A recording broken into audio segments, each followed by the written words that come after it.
3289 stamp. சரியா? ராகுல் ஒருத்தங்கிட்ட 3289 stamps வந்து இருக்குதான். Ravi has 4021 stamps. சரியா? ரவிட்ட வந்து எவ்வளவு இருக்கு? 4021 stamp இருக்கு. How many more stamps does Ravi have than Rahul? ரவியை விட ராகுல்ட்ட எவ்வளவு கணம் அதிகமா இருக்கு? அப்படின்னா ஒரு ஆள்கிட்ட கம்மியா இருக்கு, ஒரு ஆள்கிட்ட இருக்கு மோர் இருக்கு. ஒரு ஆள்கிட்ட லெஸ் இருக்கு, ஒரு ஆள்கிட்ட மோர் இருக்கு. நம்ம வந்து அவரு எவ்வளவு கணம் அதிகம் மோர் இருக்கு அப்படிங்கறத கண்டுபிடிக்கணும். சரியா? ராகுல் ஹேஸ் போடுவோம்.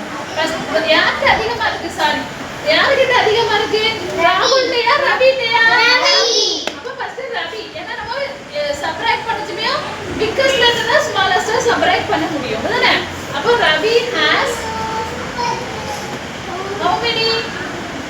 4021 stamps இருக்கு. சரியா? எவ்வளவு stamps இருக்கு? 4021. அப்புறம் ராகுல் has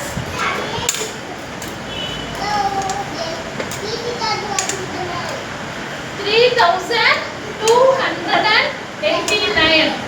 அப்ப இதுல யாருக்கு அதிகமா இருக்கு அப்படின்னு கண்டுபிடிங்க. யாருன்னா ரவிட்ட தான் இருக்கு அதிகமா தெரியுது தானே? அப்ப ரவிட்ட எவ்வளவு அதிகமா இருக்கு நமக்கு கேட்டிருக்காங்க. சரியா? அப்ப ரவியோட அந்த மோர் ஸ்டாம்ப்ஸ் நம்ம கண்டுபிடிக்கணும். என்ன கண்டுபிடிக்க போறோம்? மோர் ஸ்டாம்ப்ஸ். அதுக்கு என்ன பண்ணணும்? ரெண்டையும் சப்ட்ராக்ட் பண்ணணும். ஃபர்ஸ்ட் 1ல இருந்து 9 சப்ட்ராக்ட் பண்ண முடியுமா? முடியாது. அப்ப நம்ம என்ன செய்யணும்? borrow பண்ணணும். இதுல இருந்து என்ன செய்யணும்? 1 ஆக்கிட்டு இதுல என்ன செய்யணும்? 11 ஆக்கணும். 11 in the mind take 9 finger, 11 before 10. 9 8 7 6 5 4 3 2. அப்ப இங்க போட்டு 2. மேல 1s 10s 100 போட்டீங்கன்னா நம்ம என்ன செய்யலாம்? நேரா எழுதலாம். அந்த டிஜிட்டை கரெக்ட்டா நேரா எழுதலாம். சரியா?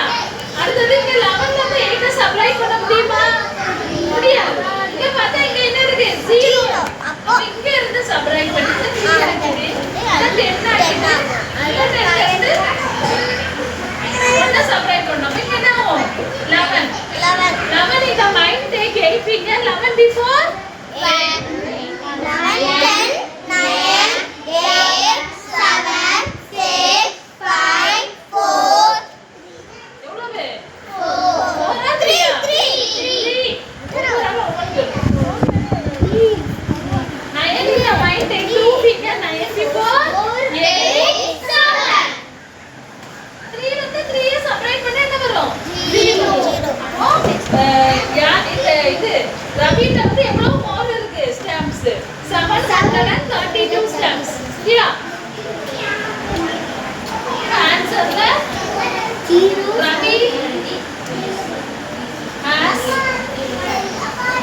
732 stamps.